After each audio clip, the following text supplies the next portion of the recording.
Okay, guys, I want to hear from you. I want to take a few minutes before I tell you anything. I want to hear from you, and I'm not trying to put you on the spot, but I'd like to hear from you, some of you who have been involved with discipling somebody, the joy you've found in that and what you've learned in that. And if you can do that in about 2 or 3 minutes, I'd appreciate it. And if you haven't been there, if you feel comfortable, just say that. No, I haven't been there. And then when we get finished, maybe I'll ask you some other questions. So anybody feel comfortable enough to start a contention like that? Many times you're more comfortable, quote unquote, and I'm being somewhat secular here, by sharing your sales story or your faith in Christ with people you don't know. So it depends on how the Spirit leads you. But my first contention is the reason Christian men are so weak in discipleship is, one, we don't have a devotion ourselves alone with Christ. We don't spend time alone in the Word. And you can use not just the Bible, but you can use commentaries, which are great, like Walk Through the Bible by Vernon McGee. MacArthur's got a great commentary. Spiritual books, on all types of spiritual subjects. So unless you're in Scripture, and I've had dilemmas. When I first became a Christian, our kids were like 5 and 3, and I used to have the Bible open when they came down from the bedroom on the second floor to impress them, and not even reading the Bible. I just wanted them to know their dad was interested in Christ, but I was a phony. I wasn't reading, and now I take it seriously. So that's number one, is to be in the Word constantly, to have a devotion and even an accountability with another man. That's why your small groups are important. My main idea is this. The guy who impacted my life, Charlie knows him. His name is Charlie Tremendous Jones. He has spoken about 12 years ago at the men's breakfast. He said you grow for only 2 reasons: the books you read and the people you meet. And, of course, the Bible is a book. Well, I cheated my way through the University of Wisconsin. I didn't buy any books. And when I met Charlie, I was just a new believer. And he had power packs, 10 books for $10. And 5 of the books were Christian books, like The Goal and the Glory by Americans athletes, great athletes. And then he had Think and Grow Rich, How to Win Friends and Influence People.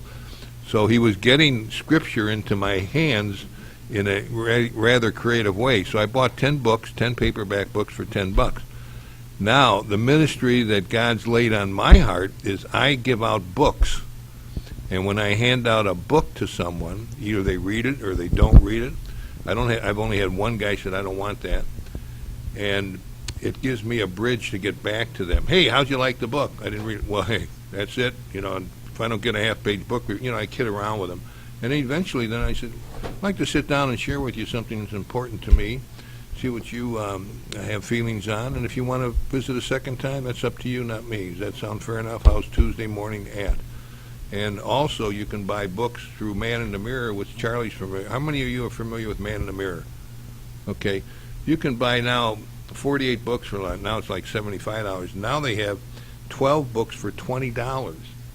For $20. And then they're paperback books, Christian books, and you give it to a man and then follow up. So that's my suggestion. My name is Chuck Williams, and I got started in discipleship when I was a teenager. A young man from our church, I think he used to work with my dad, his name's Greg Frost, started taking me through a thing called Operation Timothy. Then when I moved away, started my own family, I was in Texas, I actually started discipling other men, and it just became a source of a way to build deep friendships with guys. In fact, I was just on the phone with one of them this past week, and it's been 15 years since I've lived down in the Houston, Texas area, where I started discipling men down there.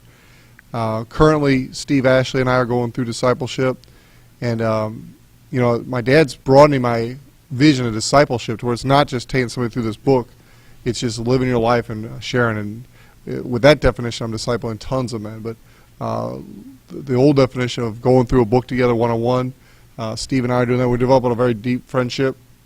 We share very intimate things and have got to know each other really well. And I hope he feels the way I do, but I could call him anytime I needed him and know he'd be there for me. So that's the power of discipleship to me. When Charlie first indicated that he'd like us to discuss this morning, I had my mind went through various things that I should mention, but this morning I was impressed more with the issue of time. When I first was faced with God asking me to disciple other men, I think it was at one of those Christmas things where we were at the Lutheran church. I came home and I knew God wanted me to do it. And my issue was time. I was teaching school and 4 daughters and wife, and the usual, I'm sure you guys can relate to that. And I went before the Lord with it. After a while, at first I started to battle it myself, and it just went nowhere. I was just going from pillar to post, trying to figure out a way to get time for discipleship. But when you get submitted to God, it just seems like all the shaft just fell away or whatever. It was really, it's a lot easier when you do it with God. Trust in it. You want to do it? Start with God. Start with Him. I've been doing it for probably about 7 or 8 years now, and I thought I was starting to get it together. I'm not. About a month ago, or maybe 2 months, maybe 3 months. It's been a while. One of my grandsons asked me if I would teach him to drive. And my first thought was, I don't want to do that. He lives in downtown St. Louis. Those streets are bumpy. The drivers are not all real nice. The traffic is ridiculous.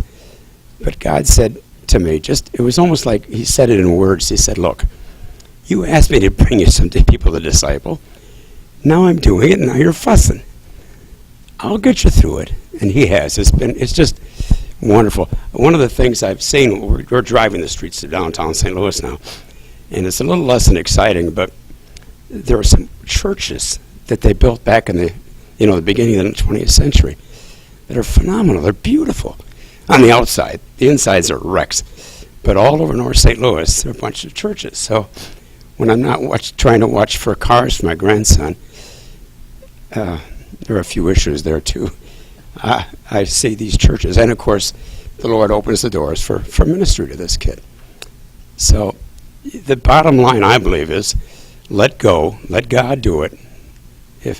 And for whatever issue you have, try to identify your issues, and you're going to have some. The devil is still very active. He knows what he's doing. He'll find some blocks, but let God bring the people to you, and He'll do it. And he will bring people to you that fit you. My grandson fits me. He's in my family, fits nicely. There are guys that I just wouldn't work.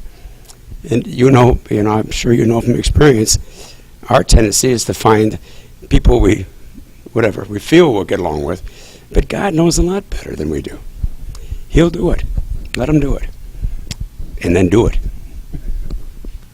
I just don't get a sense in talking to people that many of the guys that I know that I spend time with really are involved in discipleship with somebody else. Now, what does that mean? Well, it means a lot of things. It's not just meeting somebody once a week, once a day, once a month, and going through some kind of a literature. That's great. I've got some here I want to talk about in a little while. But I want to go through a little bit of a process, and let me give you an example of what I'm thinking about.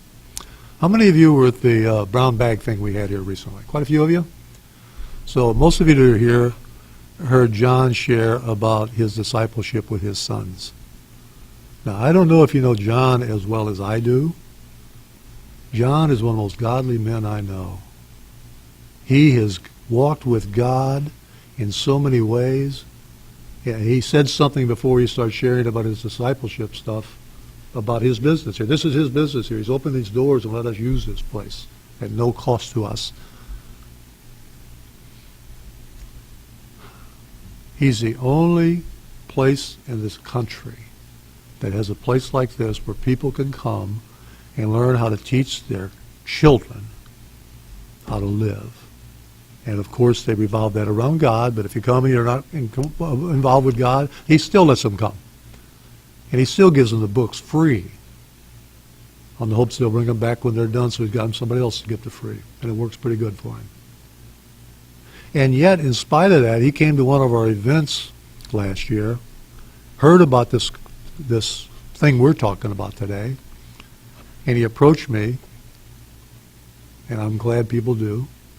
He says, Charlie, can I get some of those books from you, from Operation Timothy?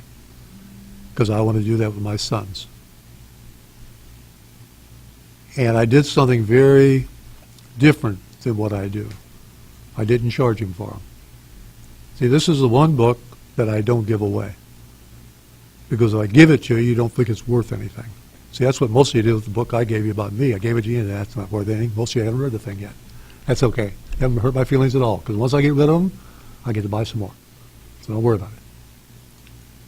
But these books don't go out for nothing.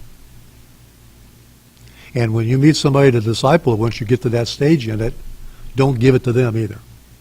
I met with a young guy yesterday that came to my door. I told some of you this story.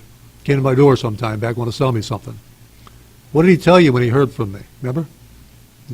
You were there. What did he tell you? At that little book he sent you, that little letter he sent you? What was the P.S. on the letter?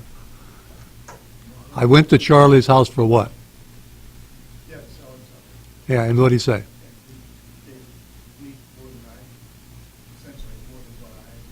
What he wanted. What did I give him?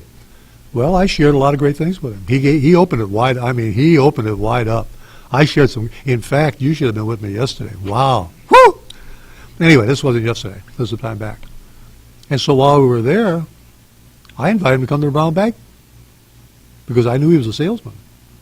And I told him, I said, look, I know you came here to sell me something. I'm not going to buy that because I've got it already. I'm not going to change it. But I says, I can help you if you want to sell some of those. I said, I'm going to meet with about 100 guys Thursday at a meeting. And we've got a guy coming. Oh, he says, is he coming? Yeah, I like him. I'll come. Now, he called me the next day and told me he couldn't come. So I was a failure. Nothing worked for me that day. But I made the mistake because I always carry these little things with me, and I encourage all you guys to do this. I had this little book with me. And what has this book got? It's got about 30 or 25 places where you can go and have a Bible discussion group. And guess what he did when he called me? He says, Charlie, my boss is taking me out of town for the next few days. I can't come Thursday. I want to come. He says, but you gave me that thing, and I found one of these things is right down the street from where my office is, and I'm going there next week. Has he shown up? And he shocked you to death the other day, didn't he? What did he do? He called you. And so you're sorry he wasn't there the last couple of times. He was busy. He's coming back.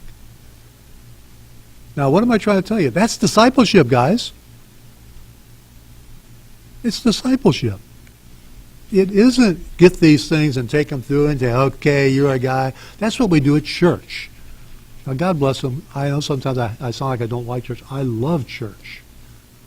But we've got to realize we are the church. And we go there together to be at the church. And we got a big building there, and we call it the church. Okay, I don't care what you call it. We are the church.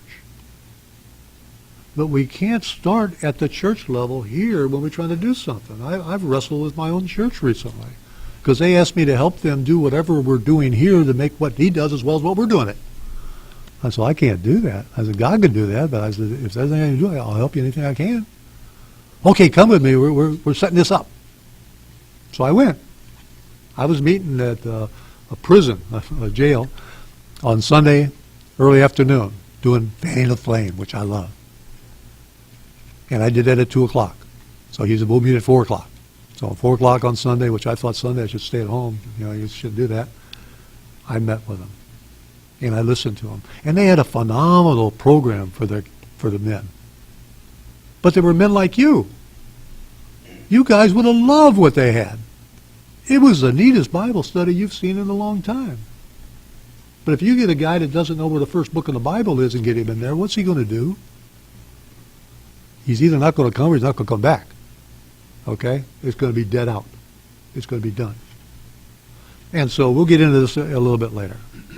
But this little thing here, that almost by accident I gave it to him. Took him the next step. You think God's at hand there? Guys, that's discipleship. Now, I am going to get into these books about discipleship. This is the greatest discipleship tool I've ever had. Now, I also sent a letter out. Ken, you probably remember this. I think I told you this before. I think 6, 7, 8 years ago, I was meeting with about 25 or 30 different churches, pastors around here. And so I sent every one of them a letter. And I did that a lot. But this particular one, and the pastor that's no longer yours was there, and he got it, and he gave me a hard time about it. A good hard time. He loves me. I told him, I said, I want to send you this note to tell you the greatest discipleship tool I have ever found. And I want you to use it. And then I went on rattling about how great discipleship was. And then I got to the end of the letter, and I says, and what I want you to tell you the greatest discipleship tool there is the one you're using. And that's what I want you to leave here with. Is to notice the greatest thing you can do in discipleship is doing it. But don't wait to get somebody that wants to sit down with you and spend hours going through the Bible with you. They're usually not ready to do that. And when they are ready to do that, they're scared to death because they don't understand what you're saying, and they bail out. I spend a lot of time doing that, guys. That's how I was learning this stuff. And I ran them off quick. They had to agree with me or they never get out of that, so they finally agreed with me and they ran. And that happened a lot. But the more I began to realize, wait a minute, Charlie, let's listen to them a little more. Let's find out that's hurting them. Let's be their friend. Let's introduce them to some guys like this so they realize there are some sane people in the world that are walking with God, that aren't hitting them in the head with anything. And little by little, these guys are open to stuff. So I got a couple things here I want to share. This is part of what's down here. This is the thing that some of you might want. This is a leader's guide. This is one of the 5 things you can get if you want to use Operation Timothy, if you want to get into somebody to disciple them. This is a tool that you need to use, not to do it with somebody. This is for you to go through this and learn how to do it. And these guys did a great job of putting this guy. I got this from CBMC when I was with them. I used it when I was there. I've used it ever since. That's where I get this stuff from. I'm still in contact with them. They still want me to be a part of what they're doing, and I am, but I'm just not under membership anymore. So what do? He puts this little thing together where it tells you what you ought to do in your walk with God, and then it continues to talk to you about how you do these 4 things. So you can actually do Operation Timothy just with this. I don't encourage you to do that. This is for you to learn what it says, and then once you get through with this with somebody else that God puts in your life that's gone through the other 4, you give him one of these and let him see what this is. For what reason? Somebody tell you the reason you do that. Come on. Why would you give them this when you're done with this and they've passed the big deal you took them through? Why would you give them this? What is that? Faithful men give it to other men who will then give it to other men. See, that's what this is all about, guys. This is to help us walk through a process of learning who God is, who you are with God, what that means to you, what you do with that, how you do that. And from this one, it is for you. This is 2. Where's 1? Give me 1. I got to beat on the right one. When you get to 1, you don't get into the Bible very much. You talk to the guy and find out where he's at. And don't get excited if you find out he's not a Christian. Don't try to save him right then and there. Leave it alone and keep going through the book. And when you get to the last part of book 1, he gives you an opportunity to share Christ with him. Listen to him. And if he rejects you, forget it and go on. And take number 2. Now, in line 1, they don't ask you to memorize any scripture, none of that kind of stuff. It's just a great little entrance into this guy's life. When you get to book 2 starts with exactly where you left off here, talking about how you became a Christian. And you just say, now let's see what it's got to say. Now, in this one, every time you go through one of these, there's about 6, 7 of them in here, or something like that. They give you a verse to memorize. Now, that beat my head off because I couldn't do that. I learned I could do that if I trusted God. Now, I've forgotten a lot of the places where it's at, but I still got the verses. It's hard for me sometimes now like it never was before. We used to be, I grab my Bible and find something like that. I can't do that anymore, guys. But God hasn't taken his words away from me. They're still there. This is a great little book. But see, this is a very simple book. See, a lot of guys don't like book one, like guys like you. They look at book one and say, come on, Charlie, I've done all that. I don't need to do that. Rain on you. Excuse me.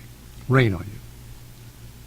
You're not there for what you want or what you like, or why can't I get it the way I want it. You're there to let God see him in you and quit seeing you sitting there beating on him.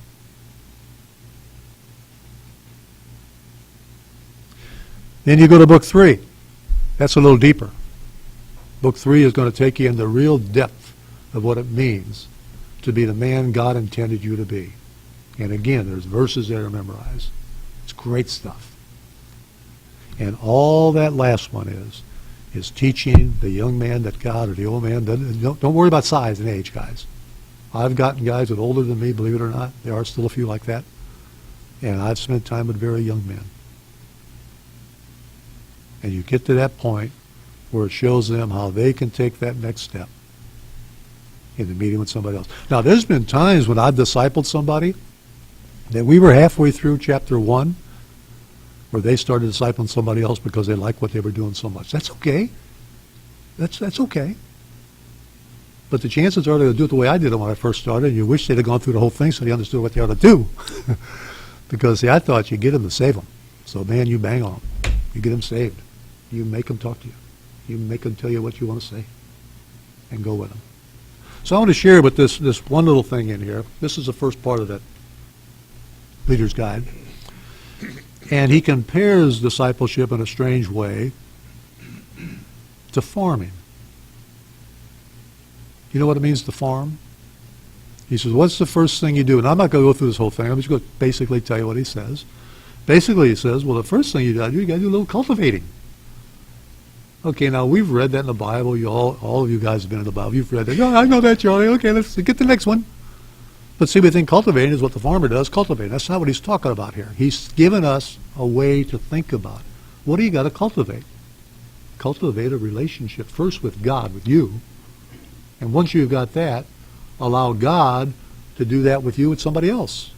So you need to be cultivating a relationship with somebody in Christ Jesus.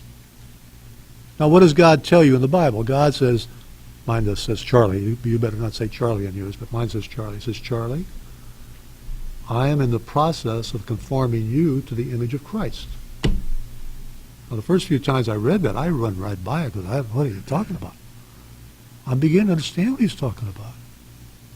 That if I want to be effective in the life of God, I've got to let God do it. I've still got to do it, but I've got to let God do it. So I've got to begin developing a meeting, a feeling with somebody that they'll want to come back to you. See, that's why this guy let me come to his office yesterday morning after I left the Bible study we had this morning. And he was the only one in the office because they don't open the office that soon. And he told me he'd be there. And we spent almost an hour. I know more about that young man than I know about myself. And I know where he's at. He is close. He is close. He's not going to dump you guys. I told him, you better not. I'll get in trouble. So he promised me he'd keep coming back. And I said, I don't want you to tell me right now. I think you will. I said, you tell me when and where and why. I don't care what time of day it is, or how long you want to meet, or where it is. I'll be there. And I mean that, guys. I'm discipling guys that don't belong in St. Charles. I'm discipling a guy who lives in Kansas. I've had the best time with him for a year. Only seen him once in that year. Talked to him on a regular basis. It's a great time. But get into the cultivation. What's the next one? Sowing. Well, it's the sowing. Oh, of course, sure, you put the seeds out and get stuff. No, it is putting the seeds out. But you do it a different way. Again, what I was taught as a young Christian, once I thought I was a Christian, I hadn't been yet, but I was in a good church, they taught me how I would share Christ. And I would look at somebody, I'll point you because you know I don't point at you and mean it. I look at you and say, look, you sinner of God, you're going to hell the way you're doing things. And if you don't do it and read this Bible and go to the church I go to and do what I do, you're going to hell. Now, that's a good way to get somebody to come to your church if you don't want them there, because that'll keep them away almost every time. So what do? What did I do when I met with this young man the first time I met with him? I got in a conversation with him. I let him talk. And every once in a while, he said something that almost God triggered my heart. There it is, Charlie. Because he told me, he says, I was a Catholic, and I went to the whole Catholic church, and I liked it, but I didn't learn anything. And I said, would you mind if I tell you something about me? I said, that reminds me of me. I was in a Catholic church all my young years. I liked it, sort of. I found a way to sneak out so my mom didn't know it and tell her that I was there, and she believed me because she took me most of the time. And I said, when I left there, I got very angry with the Catholic Church because I started hearing about Jesus in a different way. But little by little, I began to realize, wait a minute, Jesus was there. Everything I've learned was there. It was just given to me sometimes the wrong way. But it was there. If I'd have been paying attention to God instead of a lot of what I was hearing, I'd have got it. I didn't. So we went on, and I asked him where he worked. Did he go to church anywhere? He said, well, like I told you, I used to go to Catholic church, but my wife went there with me for a while. But all of a sudden, about a month ago, she told me she'd become a Christian, and now we're going to a different church. He says, and I like it there, but I don't understand it either. And they're going to a very good church. I said, I can't believe you said that. I said, but could I tell you something? I said, that's exactly what happened to me when I was about your age. My wife came home one day. Her and I were in the church that she was raised in. I was one of the leaders of that church. I did everything but sweep the floor for that church. And she walked in my door one day and says, Charlie, I'm going to heaven. And I reflated back to my days in the other church, and I said, nobody knows that but God.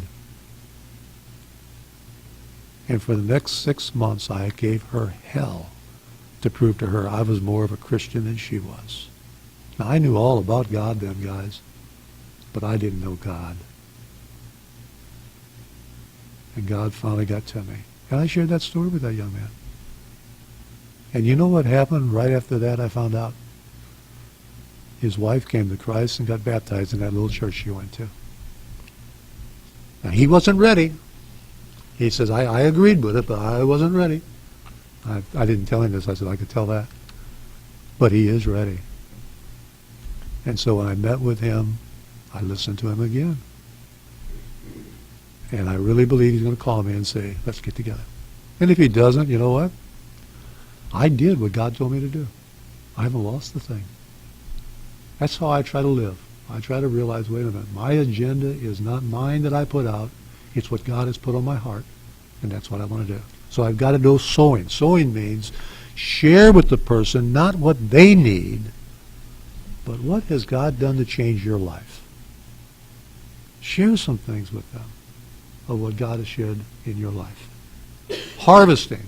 See, that's when you're getting down to the lesson 3 and 4 here, harvesting, because what you're really praying for is not for the guy you're doing it with, but that God would give you another one and would open the young man's eyes up and give him the same feeling. Now, I should have done it today. I could have brought a dozen guys that live, not too many who live in St. Charles anymore, God bless them, but in the St. Louis area, that I could have brought them here, that could have come here with one of them with probably 30 or 40 guys that he's discipled, and they could have brought another 50 or 60 guys they've all discipled. Look what I did, right? No. I had the joy of watching God do that. Now, some of them would come here. They only got 5 or 6 or 7 guys they could have brought and show you the process of 3 and 4 generations of one man sharing with another man. But guys, look in your house first. Don't run off beating on your doors in your neighborhood looking for somebody to disciple. Look in your house. Oh, well, Charlie, they don't need it. They'll go to church. All right, great, they go to church. Is that all the church they're getting? You remember the last thing John said in his conversation, which is the thing that really got me to want him to come and say that at the meeting? He says, Charlie, as far as I know, I've walked with God, in every way I could my whole life. I've prayed with him. I've prayed with my children. I pray with them when they go to bed. I pray with them at the meals. I teach them the Bible.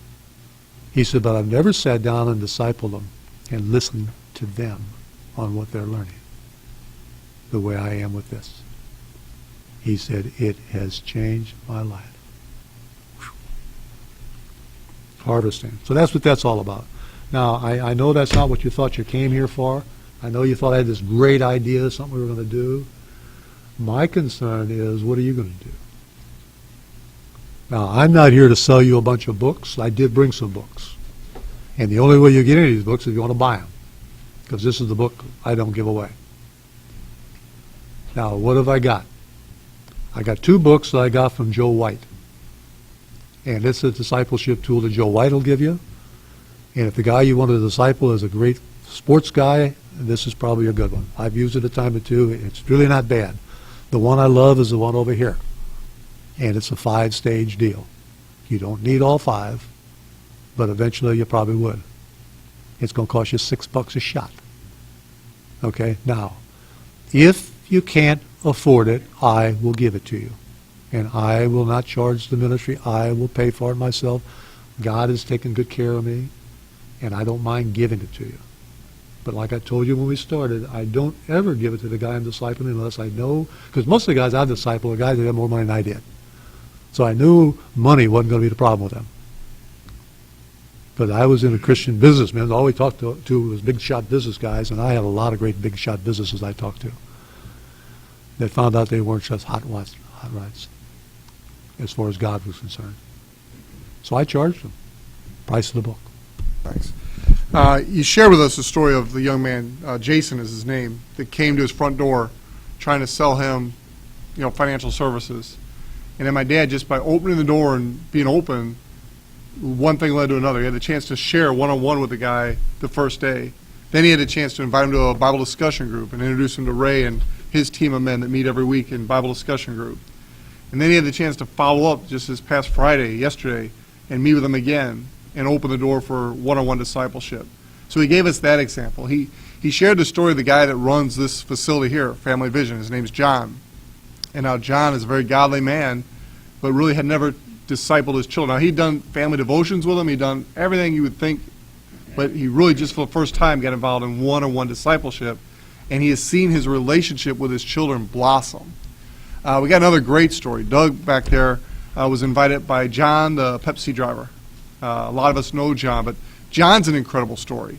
And just to show you the process of discipleship, John came to this Family Vision library looking to return a book, but he was hurting, and he was looking for something. In fact, the books he was looking for were how to improve his marriage relationship, how to improve his relationship with his kids. And so he was starving for that. And he asked the guy at the door, Brandon, I think was the gentleman he was talking to. And Brandon didn't whip out the Bible and try to save John, and boom. He just invited him to an event. He said, hey, there's some guys meeting here. It's called Fan the Flame. They're talking about marriage. It's just what you're looking for. Come check it out. So John, being prompted by the Holy Spirit, goes home, changes clothes, runs back up here, comes in a room, thinking he's going to find a bunch of young guys like himself, and there's a bunch of older guys talking about marriage. It was exactly what he needed, and step by step through the discipleship process, John has grown and blossomed, and it's been amazing. Those of you that know John, you know he's a different man than he was 6 months to a year ago.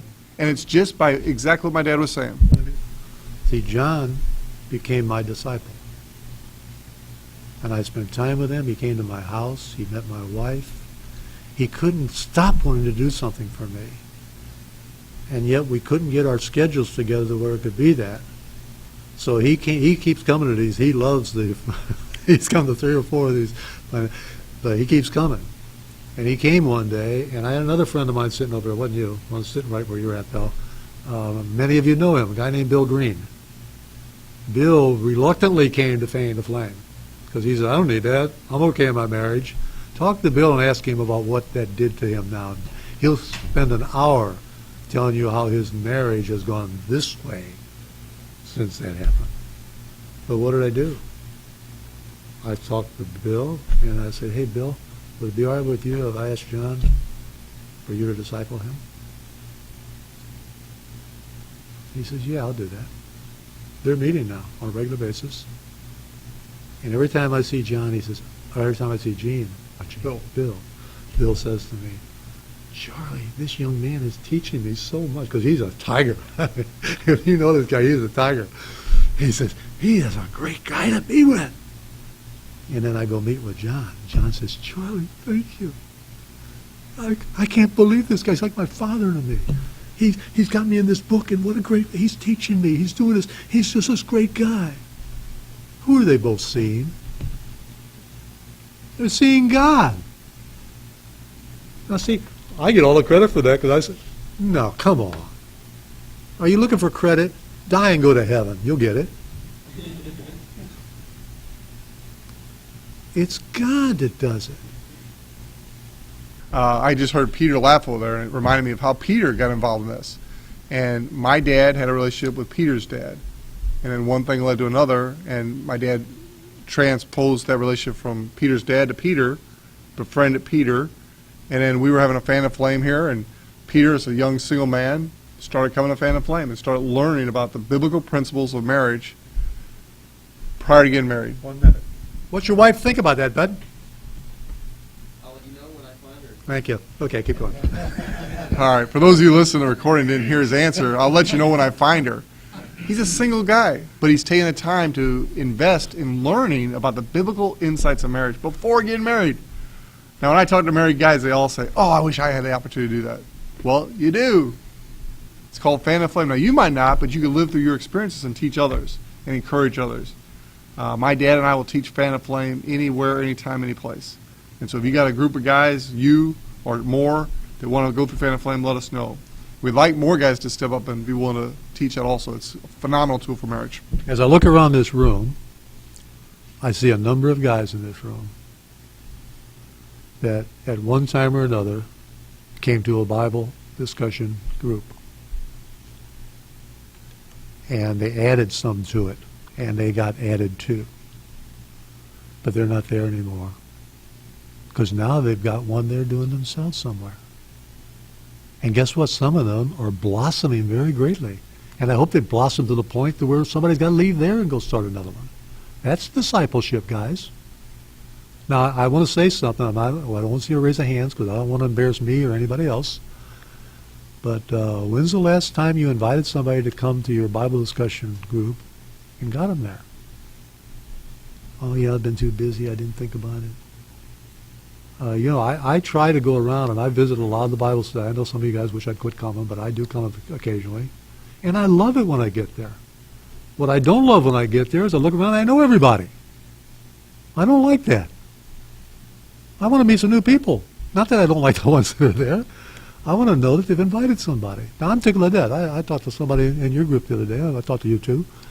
That thing is exploding with people. New guys. Why are they doing that?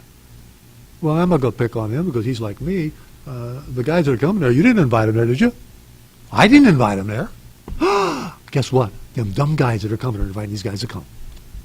Well, you're coming there. You do that. You've had guys come in there. That's discipleship, guys. And I know I'm wearing you out here, but I want to get this discipleship out of our mind that it's going through Operation Timothy.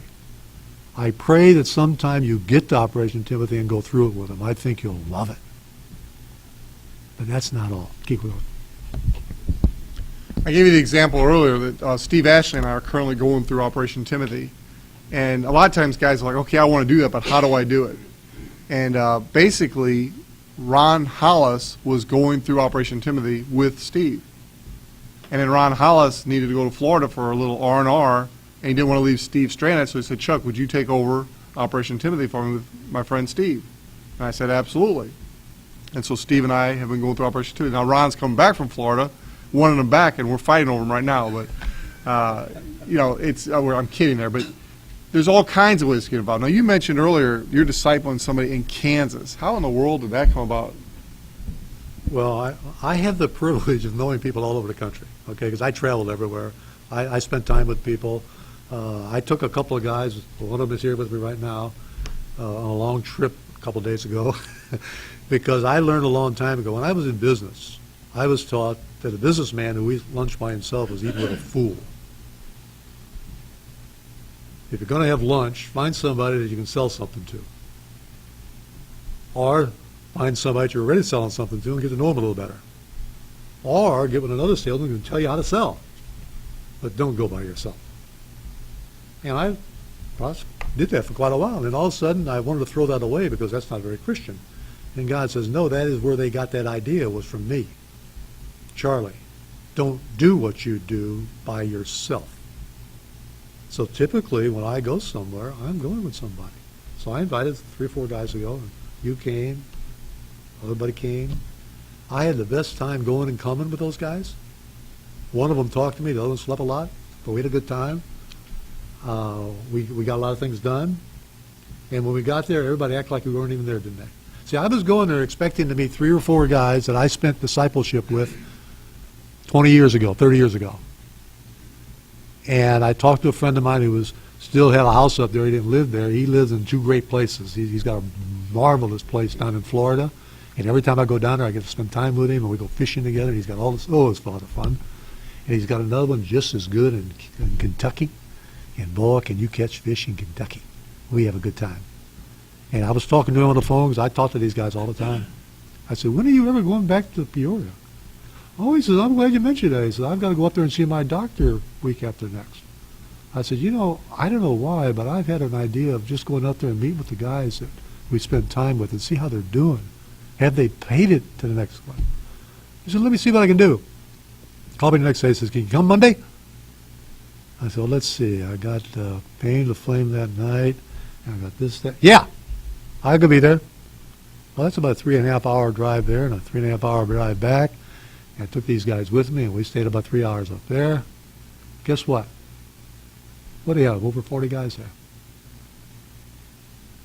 Now, I knew 6 of them. Guys that I have spent time in the Bible with. You know who was there? The ones that they done it with, and the ones that they did it with, and the ones that they did it with. The guy that set it up for me had his son, who I knew very well. I'd spent some time with him, but he also had his grandson there. And they were all there because they were involved with that ministry and with God. So guys, that's what it's about. Find a chance that when you go somewhere, when you go into the Bible discussion, don't go by yourself. And a lot of times what you need to do is when you invite somebody to go with you, offer to go pick them up and take them. Try that one. That works sometimes. People ask, well, who do you start with, that haven't been discipling anybody? And to me, the easiest people to start with are people that you're doing business with. Your own doctor, your own dentist, your own attorney, your landscape, whoever it is that you're paying money to, they have to listen to you. They have to respond, even in a hypocritical, polite way.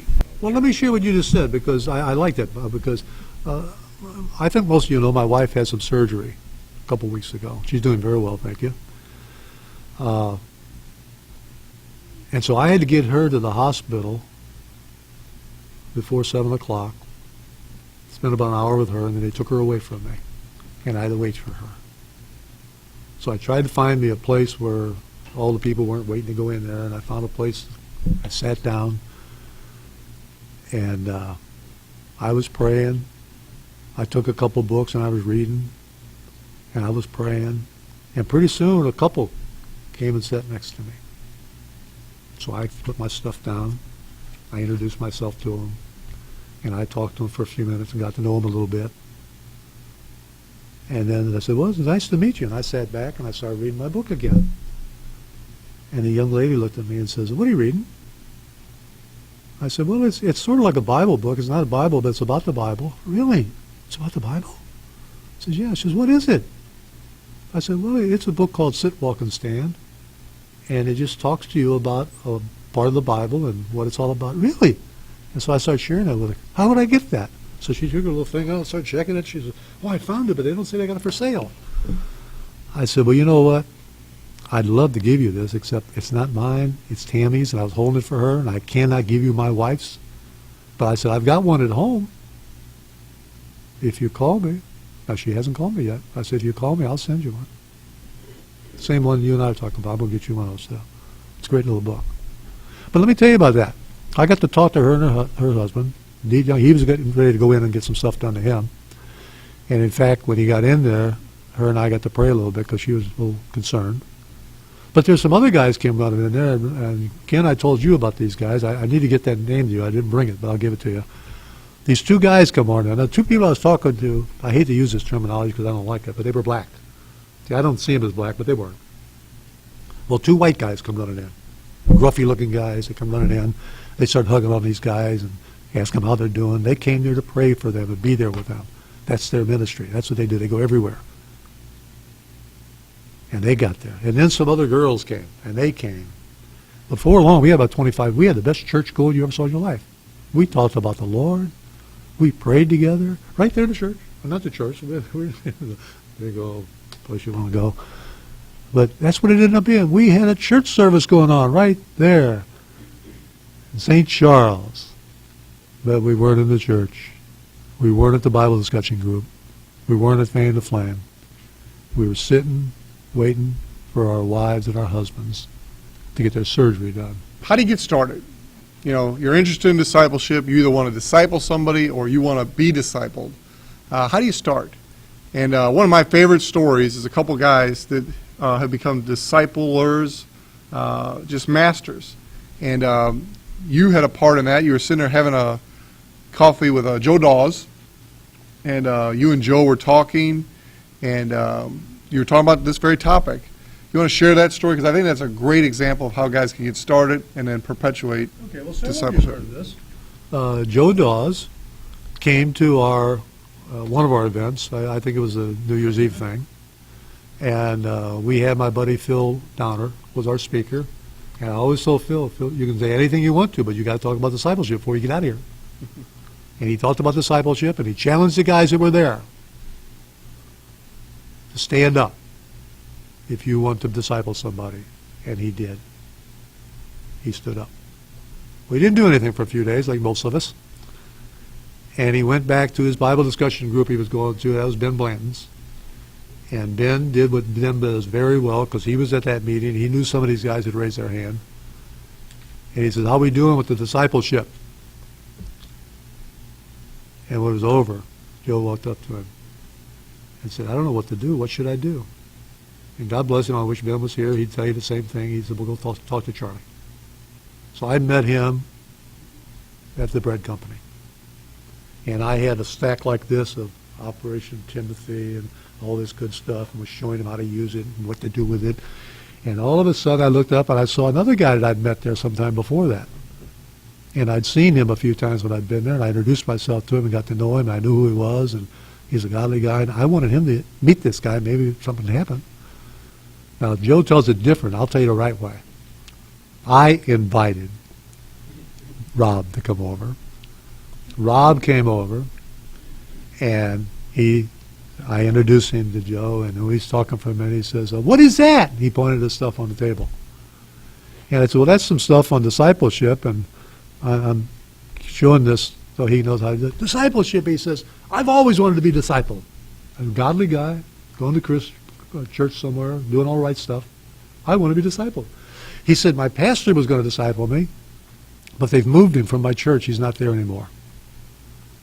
And I wanted him because he's an older guy. And I wanted an older guy to disciple me, and I needed a disciple. And I thought, well, bud, you got one. That's me.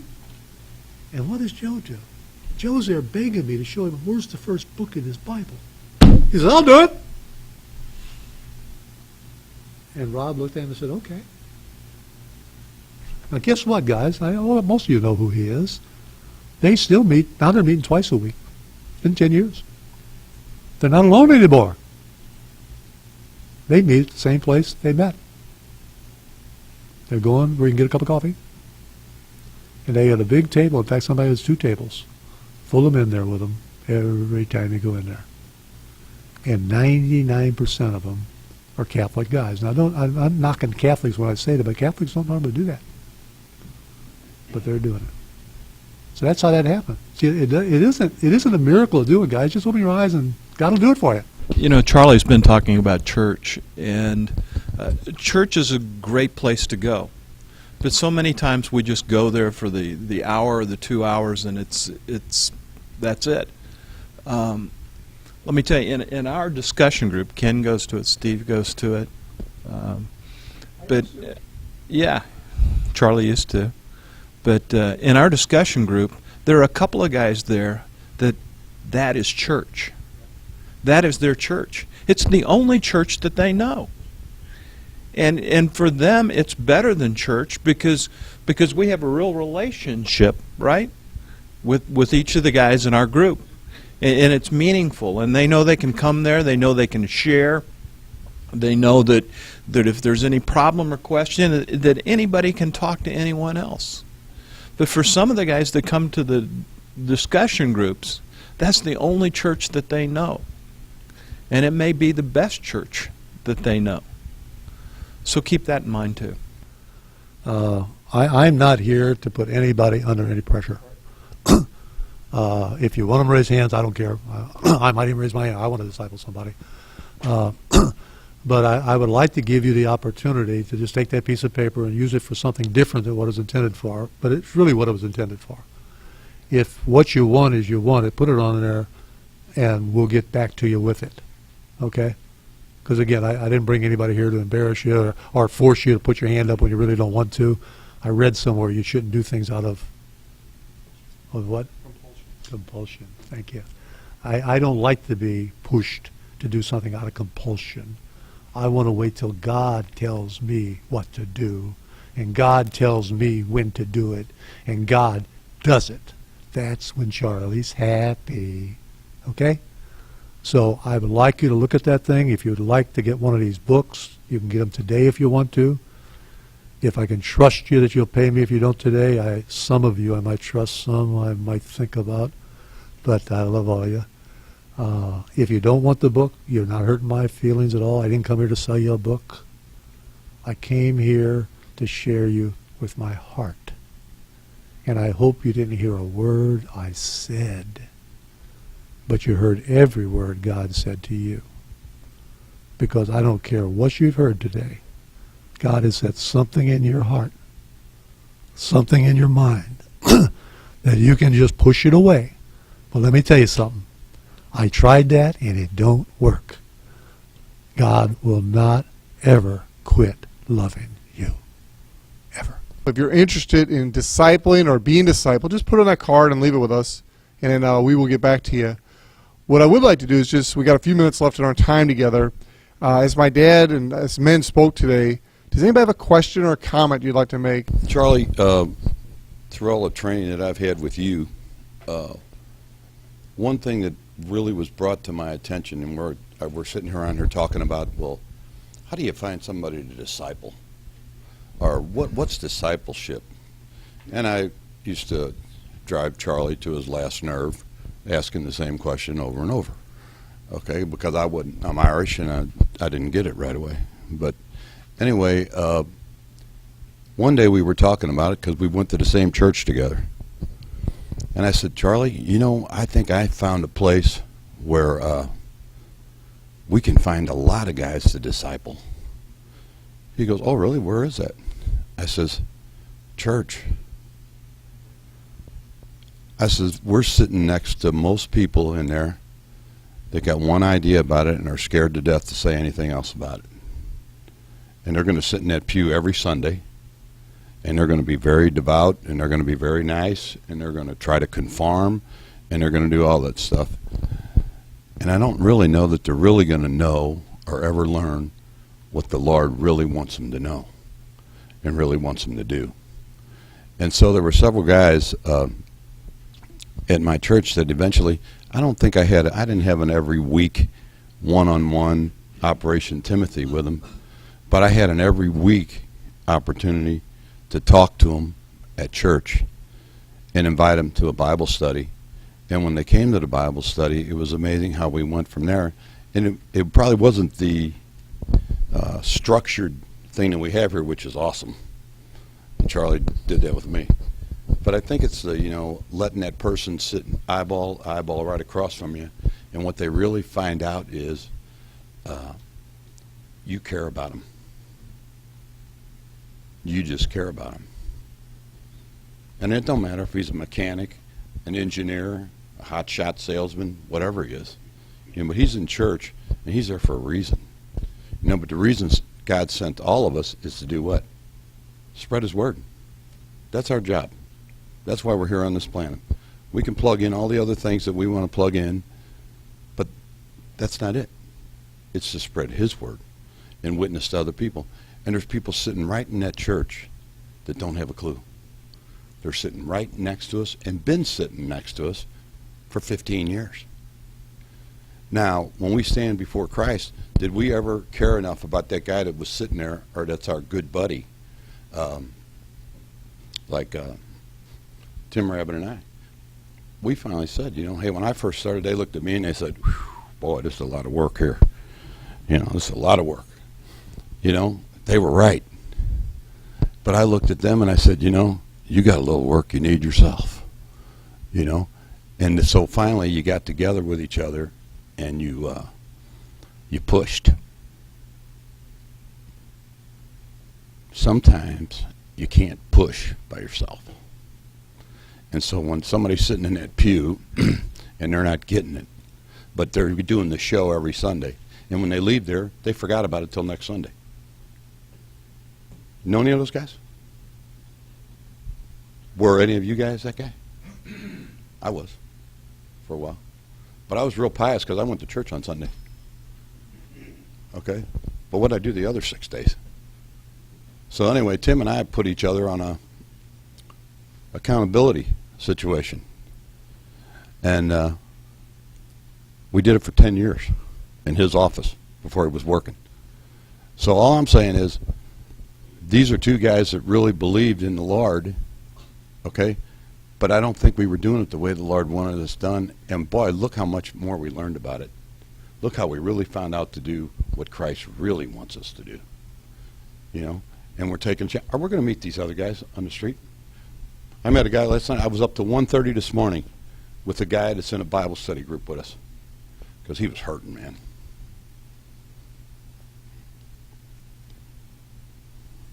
You ever been hurt? These are the guys we're looking for. Or maybe that's my heart.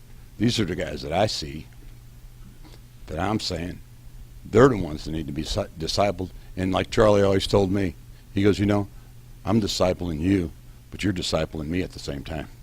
That's what Tim and I found out together. And other guys that I've known throughout the years now.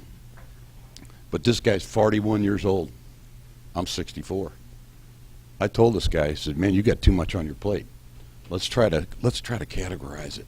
Let's try to go down the list so we can attack one thing at a time. It's too much. It's too big. But it's not too big for God. So anyway, I just want to say that, sometimes the people that we're looking for and we got that desire to disciple, they're right next to us. Right next to us. A brother-in-law. Those are the hard ones. Family are the hard ones. They don't want to listen to you. They know what you were before. They know what you did. And now you're one of those kind of people that's going to tell me how to do it? Yeah, that's exactly right. That's exactly, look how they treated Christ. Okay, well, that's what he wants us to do. So I'm not trying to preach, but I'm just trying to say what this guy did and showed me is the people were right next to me. I didn't have to put an ad in the paper and say, would you like to be discipled?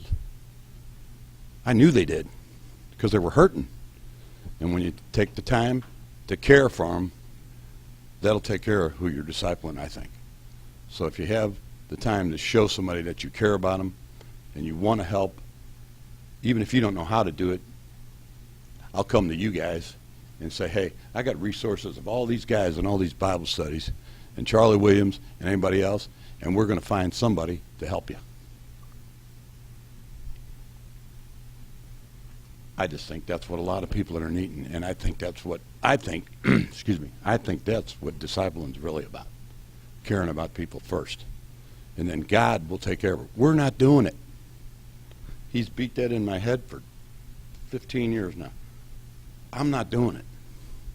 He's doing it, but if I don't care and I don't make myself available, it's not happening.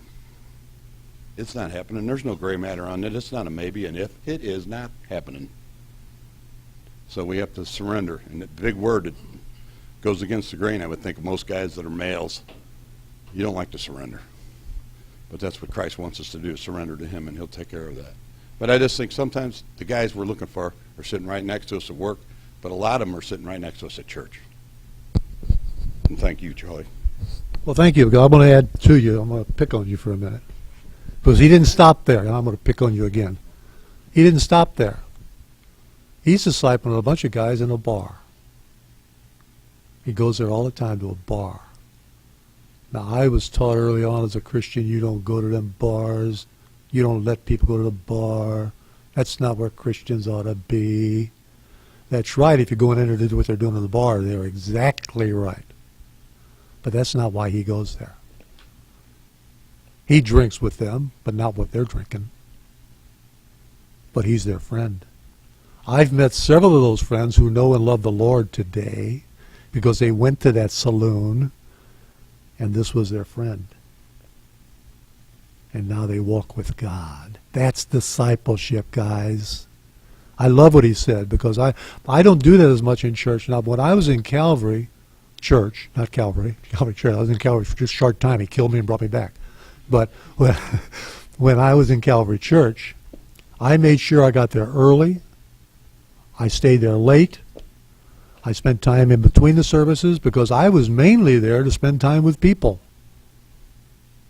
And I routed up everybody I could find and talked to them, see how they were doing, invited them to my house, tell them what was going on in my life. I didn't pick on them, I just got to know them. And you know what? I still got hundreds of friends over there who want me to come back and who love me. And in fact, they're looking very hard at opening the doors for us to do Fanning the Flame over there. I mean, they're the ones that give us the stuff to do Fanning the Flame. They're the only church in St. Charles that is supporting us financially, and they've done since the day we started. They still love us because they see the lives that have been changed by meeting guys like you, spending time with you. But don't stop there. Look for ways. You know, he started with the word. How do you find somebody to do that with? You don't. They'll find you. That guy beat on my door to get in my house. That's how he got started. Now, is he there yet? He's pretty close. Now, I got a couple things, and Chuck, I want you to close this. On August the 16th, we're going to have another meeting here. And I hope you find time to come. If you can't, don't worry about it. If you can, bring somebody with you. That's a different subject. We're going to talk about follow-up.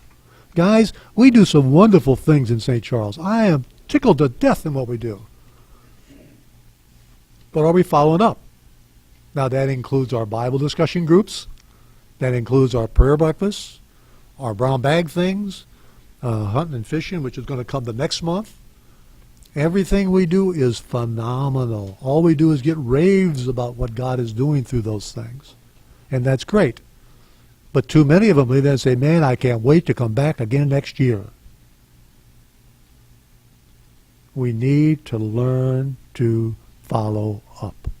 Now, when I was in CBNC, that's where they taught me to do that. That's why I brought it here, is when I started doing that, 90% of the guys I discipled, I found when I went and followed up.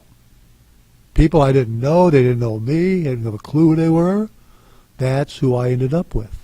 Or the person I brought with me was the guy that met with that guy. I've got a guy that goes to my Caleb group with me. He's been at Caleb group with me now for 10 years. And he was with the guy I discipled for 5 years before I met this guy. And he and I took this guy with me to go meet this guy. And I told him, now this guy was a brilliant guy I was with. He put me to shame with everything but God. He knew everything. But he came to God.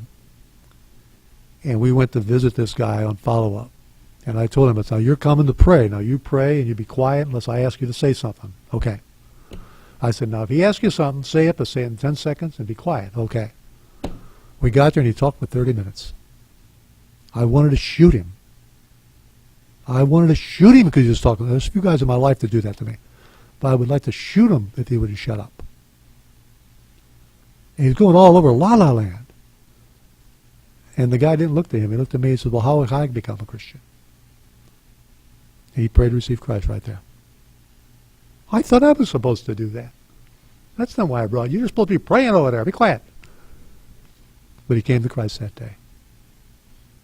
And then I asked him, I said, would you like to spend a little time to find out what you just did? He says, yeah. And then my friend talked again. He shouldn't have. He says, I'll do it. You know what? They still contact with that other guy I'm talking about. I'd like to have brought him here. He could bring a lot of guys that he's discipled too. And the guy that discipled him can bring twice that many. And the guy whose mother downtown asked me if I was still hanging out with men in the church. And I said, yeah. She says, why don't you call this businessman I ran into? It turned out to be her son. I didn't realize that. She didn't tell me that. Gary Kiesling. I don't know if you know Gary Kiesling. Now, I don't keep track. The church's trying to get me to do this. I don't keep track of who I've discipled. Because I don't even know how to define disciple. I've probably discipled some of you. I don't even know it. So how can I put your name on the book? But I'll tell you what, if I had to have a race with somebody on who's discipled the most guys, I wouldn't want to race with Gary. He hit the street running. What a way to live. The following month after that, we're going to do one on hunting and fishing. Now, we're not going to hunt and fish, but we're going to find some guys that want to get involved with getting our community together for hunting and fishing, because it's going to happen. And hunting and fishing has been the greatest thing we've ever done as far as numbers of people that we don't know who are coming, because they want to know about hunting and fishing. And they will come when we do it. Not if we do it. When we do it. And don't ask me when, because God hadn't told me yet. And I won't tell you till he tells me. Okay? But we're going to do it. Now, that's the two things I wanted to go with there. I mentioned that. I got that. If you want any more of these things, I've got them. If you want to do this, we'll do it when we're done. Anybody else got something real quick you want to do? And please, don't be like me. Make it quick. There's nothing greater than discipleship. I think all of us have been approached from time to time by members doing discipleship from other religions, other denominations, I should say. My experience has been that a few of these have been actually wind up challenging faith in a particular denomination. In other words, their message is, we're the only one, this is the only denomination, and they're not just stopping at that, but they go ahead and attack a particular religion. I joined the ministry of men to add to my life. I'm a Catholic. I had no intention of ever leaving the Catholic Church. But the ministry has added to my life. It's been very beneficial for me. I appreciate all the other men with me that are different denominations. I really, truly do. I've learned a great deal from each of them. In fact, I've learned more from the men than I have from, and I've read a lot of the books. It's just been a tremendous experience for me. I've been in it over 12 years, but I think the first impression with someone that approaches you, at least in my case, I can only speak for myself, is this guy is trying to either pull me away from what I have already, or he's trying to sell me something. So you have to be very careful when you do it. You shouldn't be afraid to do it. You should go forward. But that's the impression I have sometimes from people that have done this, because I've had some bad experiences. So, if that has any benefit to anybody. But what Charlie's talking about is a super thing.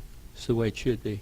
Charlie, I'd like you to address one thing. I don't know that for many of the guys in here that they don't know somebody that they couldn't disciple. But I think for a lot of people there's a real fear in terms of discipling one-on-one or leading a Bible discussion group. Let me ask you, what do you need to know to disciple another person? And have you ever been asked a question that you didn't know the answer to? And what do you say then?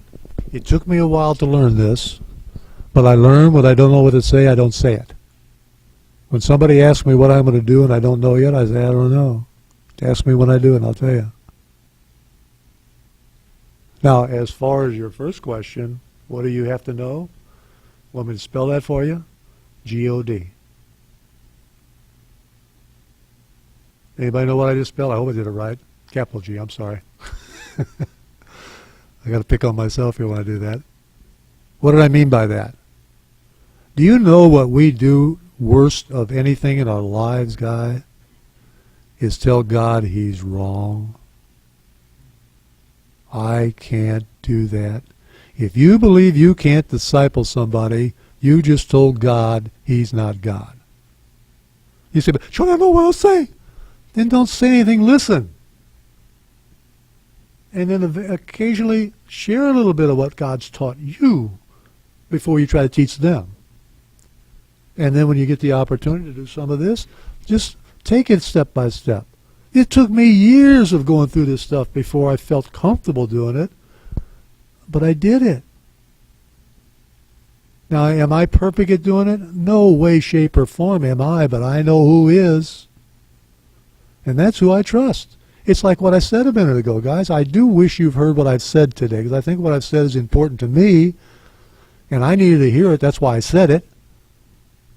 You know, Chuck and I go to a group called the Caleb Group. Oh, I love that group. Now, I'm not knocking my other groups, but that's the best group I go to. I've gone to it ever since I went on staff with CBMC. They started it to keep me in the ministry. And after about 2 weeks, they said, Charlie, we're not going to do it anymore. We're going to meet other people. You're taken care of. God's taking care of you. So ever since then, we've taken care of everybody else. But something was said, and the guy that was leading it that way, every guy gets a chance to do it every month. And he looked at me and says, Charlie, what did I just say? And so I did what Charlie does. I took 5 or 10 minutes answering what he just said. And when I got done, he said, I got another question for you. He said, did you know what you were going to say before you said that? I said, no, I didn't know what I was going to say to you. You asked me to say it, and I just started saying it. Guys, that's how we should live. Now, I'm not trying to pick on you, but I want to share with you what God's telling me. I don't want to get my book out and read it to you and say what it says in that verse. I want to tell you what God's telling me. And God's telling me that I'm sitting here with a room full of guys that love God. And I wouldn't have to say this no matter where I'm at. I could say, and I know God loves you. And there's nothing you can't do if it's God you're trusting.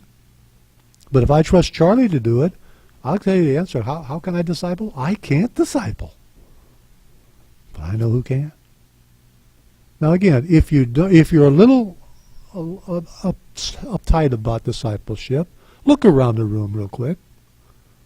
Find somebody in this room, you might go along and say, hey, would you want to meet with me for a while and you and I go through this and see how to do this? That's how I started.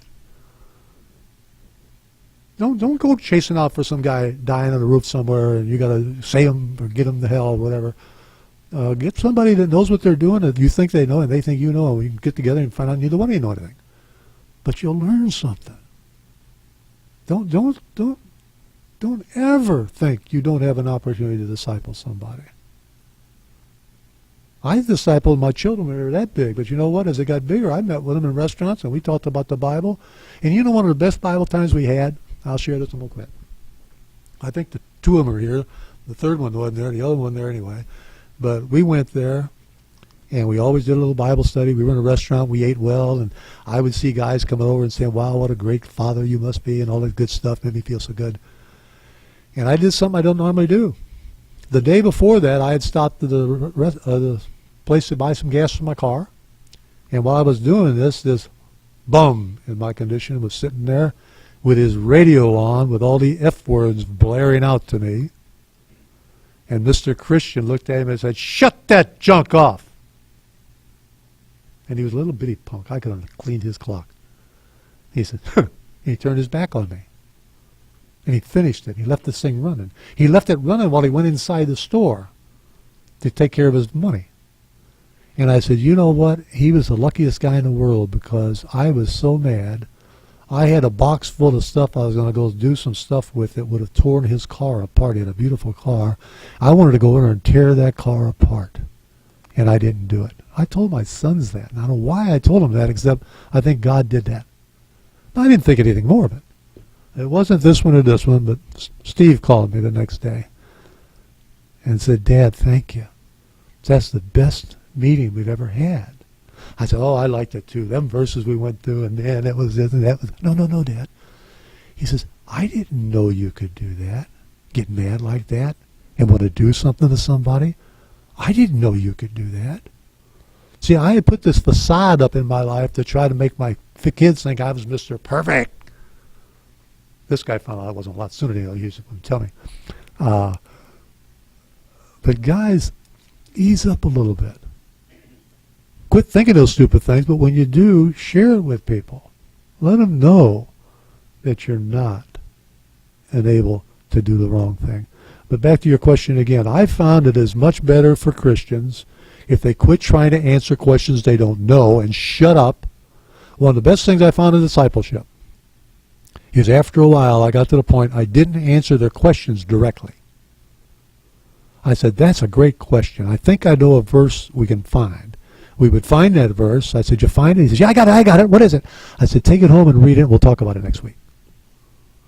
You would be amazed when they come back and how much easier it is for them to get it without just listening to me and go home and say, well, I got nothing. All I got's what he said. He's read it, probably spent some time on it. If he comes to me and says, well, Charlie, what do you think about X, Y, and Z? I said, well, I really don't know. I've heard about that. I said, I'll check it out and I'll tell you next week. But I won't try to come up with some fancy answer I could give him and make him think, oh, Charlie's the smartest guy in the world, and I just gave him the wrong answer. Don't give him the wrong answer.